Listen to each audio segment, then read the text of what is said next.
जो कि मेरे एक सब्सक्राइबर ने पूछा मुझे, तो उसी के रिगार्ड में ये वीडियो डेवलप कर रहा हूँ मैं।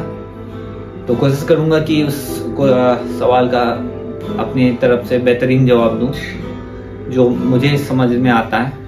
आप चाह रहे हो कि 30,000 का आपका इंडिया में जो आप नौकरी करते हो और आप सोच रहे हो कि यूरोप में आके स्लोवाकिया में वीकेंड शिफ्ट करोगे तो वो बेटर है।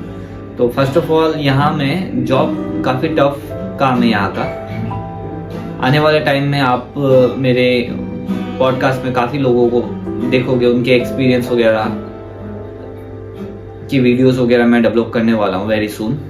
उनसे बातचीत करूँगा तो आप जानोगे कि वर्क का डिफ़िकल्टी लेवल क्या रहता है, क्योंकि सेवरल पोस्टेस यहाँ पे बहुत सारे पोजीशंस रहते हैं। लोग जिस अलग अलग पोस्ट में काम करते हैं तो उन पोस्ट में कितना डिफ़िकल्टीज रहता है आपको ये भी आइडिया आ जाएगा।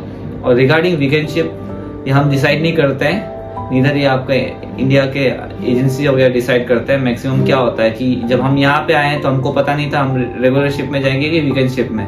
उन्होंने हमको वीकेंड शिफ्ट में डाल दिया और हमसे नेक्स्ट बैच आए हैं तो उनको रेगुलर शिफ्ट में डाल दिया। तो और यहाँ का कुछ भी श्योर नहीं है। जैसे आप आते हो तो आप अगर बाय द वे फोर्कलिफ्ट के लिए आते हो, जगह नहीं है तो आपको सीधा असेंबली में डाल सकते हैं। बहुत सारा सिनेरियो डिपेंड करता है। तो आप ये मत सोच के आइए कि आपके जो इंडियन एजेंसी ने आपको जो बताया है वही यहाँ पे होगा। मोस्ट प्रोबेबली ये अपने हिसाब से ही यहाँ पे डील करते हैं सिचुएशंस को। तो रिगार्डिंग आपके सवाल का जवाब मैं देता हूँ इस तरीके से जो मुझे समझ में आता है। अगर आपकी फैमिली में आपका घर ऑलरेडी है और माँ बाप और आप घर के अकेले बेटे हो और आप इंडिया में 30,000 जैसे कमाते हो तो इट्स लाइक काफ़ी अच्छा अमाउंट है। और आपका प्लस पॉइंट ये है कि आप अपने माँ बाप को टाइम दे सकते हो, उनके साथ में वक्त बिता सकते हो। और फिर भी अगर आपको लगता है कि आपको यूरोप में आना चाहिए तो मैं ये नहीं कहूँगा कि मत आइए। यहाँ पे आओगे तो आप क्या क्या चीज़ मिस करोगे। आप यहाँ पे प्रेजेंट ही आप वीडियो कॉल वगैरह कर सकते हो, बट जो एक टच रहता है वो मिसिंग रहेगा आप में। और यहाँ पे सब कुछ महंगा है। जो हम यहाँ पे सपोज 1 लाख रुपए कमाएंगे तो भी आप मान के चलिए आप 60-70 हज़ार ही बचा पाओगे मुश्किल से। वो भी कुछ इमरजेंसी वगैरह आया तो वो भी और लेने के देने ही पड़ेंगे। मतलब आपने जितना कमाया उससे ज़्यादा आपको देना ही पड़ेगा, क्योंकि यहाँ का मेडिकल एक्सपेंसेस बहुत ही हाईली एक्सपेंसिव है। रिसेंटली मैं अपने दांत के लिए दिखाने गया था तो मैंने ऑलरेडी इंडिया से रूट कैनाल करके आया था तो इन्होंने बस मुझे कैपिंग पूछा तो उन्होंने कैपिंग का प्राइस मुझे बताया 1.5 लाख रुपए। 1.5 लाख रुपए तो मतलब आप समझ सकते हो इंडिया में जो कि 3-4 हज़ार रुपये में हो जाता है कैपिंग का काम। ज़्यादा से ज़्यादा आप अच्छा कैप लगाना चाहोगे तो दांत में वो आपका मान लीजिए 5,000 लग जाएगा, 5 से 10 हज़ार। यहाँ जहाँ 1.5 लाख लग रहा है तो आप अंदाज़ा लगा लीजिए कि यहाँ का मेडिकल कितना एक्सपेंसिव है। और एक दांत फिलअप वगैरह करने का ये मैंने सुना है, उस चीज़ फिलअप का मैंने प्राइसिंग नहीं पूछा है, कम से कम 15 से 20 हज़ार रुपये एक दांत का। तो इस तरीके का रहता है। तो मेडिकल एक्सपेंसिव है। और रिगार्डिंग हम जब फास्ट आते हैं तो हमारा इंश्योरेंस भी काम नहीं करता है जब तक हमारा 1 साल नहीं हो जाता है। 1 साल के बाद में ही वो काम करेगा। यहाँ के मेडिकल वाले ने बताया मुझे। और डेंटल वगैरह में काम करता नहीं आपके इंश्योरेंस वगैरह, तो वो सब आपको पर्सनली पे करना पड़ता है। और रिगार्डिंग अगर आप फिर भी आना चाह रहे हो तो मोस्ट वेलकम, आप बिल्कुल आइए।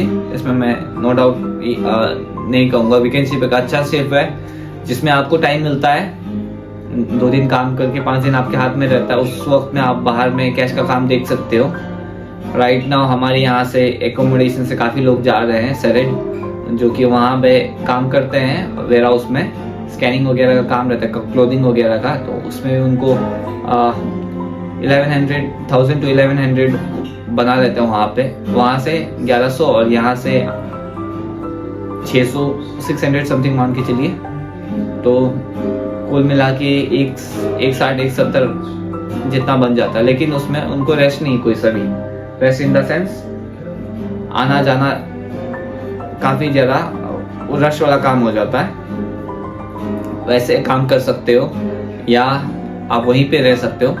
सैलरी वगैरह में। तो कुछ लोग वही कर रहे हैं, सैलरी में रह रहे वेयर हाउस के पास तरफ में, वहीं 5 दिन काम करते हैं, 2 दिन के लिए इधर आते हैं, तो वो ज़्यादा सेंस बनाता है। इस तरीके का आप जब वीकेंड शिफ्ट में रहोगे तो अपॉर्चुनिटी खुल जाता है। अगर आप रेगुलर शिफ्ट में रहते हो तो 5 दिन आपको काम करना है कंपनी में। कंपनी के काम के बाद में शरीर में ताकत कम रहता है, ऑलमोस्ट रेस्ट नीडेड रहता है, और थोड़ा सा डोमेस्टिक काम करते करते दिन ओवर हो जाता है, फिर नेक्स्ट दिन के लिए रेडी करना है।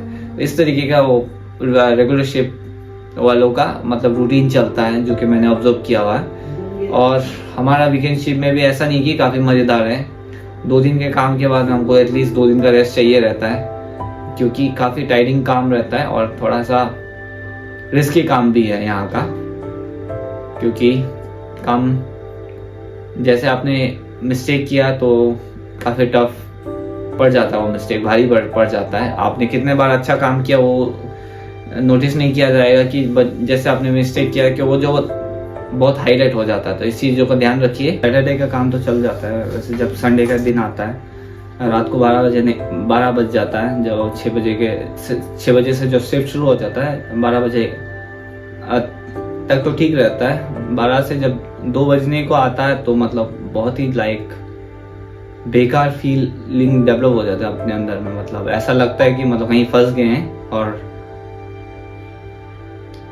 आपको ये फीलिंग आप जब यहाँ पे काम करोगे तब आपको समझ में आ जाएगा मैं जो बताना चाह रहा हूँ। क्योंकि वो हमारा सोने का टाइम रहता है बेसिकली, और सोने का टाइम भी रहता है। जब 12 घंटे एक तरह का काम करते हैं तो फ्रस्ट्रेशन डेवलप हो जाता है, बट दिखा नहीं सकते हैं इस चीज़ों को।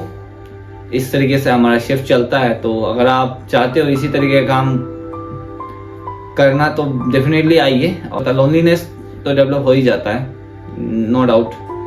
एक रैट रेस की तरह लगता है, मोर लाइक ड्यूटी आओ जाओ, ये इसी में आपका टाइम चला जाता है। अभी जैसे 7 महीने चले गए हैं, पता नहीं हमने 7 महीने में क्या ही किया, ऐसे पलक झपकते 7 महीने चले गए, पता ही नहीं चल रहा है। तो ऐसा रहता है यहाँ पे। और इसके अलावा यूएस, कनाडा वगैरह जहाँ थोड़ा बेटर है इस काम के लिए। और किसी ने मुझसे पूछा था वीकेंड शिफ्ट के सैलरी के बारे में बताइए ब्रदर, वीकेंड शिफ्ट का सैलरी काफ़ी कम है। अगर आप ओवर टाइम नहीं करते हो तो 60,000 मान के चलिए इंडिया का, आफ्टर एकोमोडेशन काटने के बाद में, तो यही बनता है सैलरी। और हम जब जो रूम में फूडिंग्स वगैरह लगता है 100 यूरो को 100 या 200 यूरो साइड करते तो 40,000 बचता है। 40,000 में से अब और अपना पर्सनल खर्चा 100 यूरो को रखते हो तो 30,000 बचता है, वो आप खुद के लिए रखोगे, घर में बेचोगे, ये हालत हो जाता है। तो ऐसा नहीं है कि यहाँ पे सैलरी बहुत अच्छा है। वीकेंड शिफ्ट का ये हाल है अगर आपको ओवर टाइम नहीं मिलता है तो। और ओवर टाइम कर लेते हो तो 1 लाख से 140 150 तक कमा सकते हो। और ये ऐसा नहीं कि हर महीने वही होगा, ओवर टाइम का भी लिमिट रहता है। एक बार लिमिट रीच करने के बाद में आपको ओवर टाइम मिल सकता है, बट टैक्स ज़्यादा कट जाता है। तो इन चीज़ों का ध्यान रखिए। तो ऐसा है वीकेंड शिफ्ट का काम। इसके अलावा अगर आप बाहर में कुछ अपना पर्सनल काम करते हो तो वो बहुत अच्छा है। तो उसमें इतना प्रेशर नहीं रहता। इस कंपनी में सबका एक्सपीरियंस अलग है, हर पोजीशन अलग है। तो जिनसे पूछते हैं उनका एक्सपीरियंस अलग ही रहता है। तो क्योंकि सारे पोजीशंस अलग हैं, सबका काम थोड़ा सा स्लाइड सा चेंज रहता है, तो उसमें सबको अलग अलग तरह का तकलीफ रहता है। और एक चीज़ जो कॉमन है, सबको खड़े रह के काम करना है नॉन स्टॉप।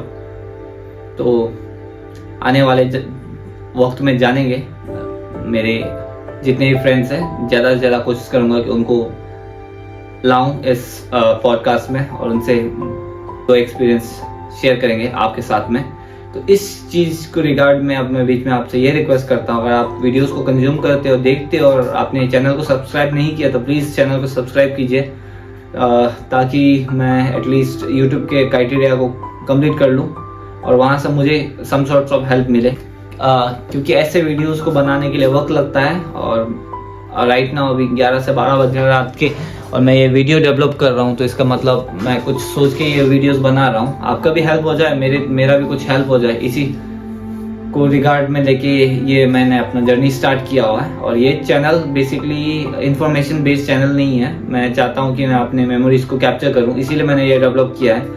बट मैं नोटिस कर रहा हूँ कि आप मोर इंटरेस्टेड इधर के बारे में जानना, कैसे आना है, क्या है, ये सब चीज़ में आप ज़्यादा इंटरेस्ट दे रहे हो। इसीलिए मैं रिसेंटली अभी कुछ दिनों से इसी के रिगार्ड में वीडियोस बना रहा हूँ। बट ये चैनल में मैं अपनी लाइफस्टाइल खुद को कैप्चर करना चाह रहा हूँ, कि इसीलिए मैंने ये चैनल स्टार्ट किया हुआ है। और बीच बीच में इस तरीके के वीडियोस भी मैं कोशिश करूँगा कि आपसे शेयर करूँ, आपको जो पसंद है, तो ताकि दोनों चीज़ बैलेंस हो। अदरवाइज ये चैनल कुछ और ही डायरेक्शन में चला जा रहा है, अभी मैं राइट नाउ महसूस कर रहा हूँ इस तरीके का। तो इस चीज़ को बैलेंस करेंगे आने वाले टाइम में, क्योंकि काफ़ी दिन से मैंने अपना पर्सनल ब्लॉग नहीं बनाया है, तो वो चीज़ मैं डेवलप करूँगा सून। और आपने अगर सब्सक्राइब वगैरह भी किया हुआ तो बेल नोटिफिकेशन क्लिक नहीं किया तो उसको क्लिक कर लीजिए, ताकि वीडियोस जब कभी अपलोड हो तो तुरंत आपको पता चल जाए। क्योंकि जब भी मैं वीडियोस अपलोड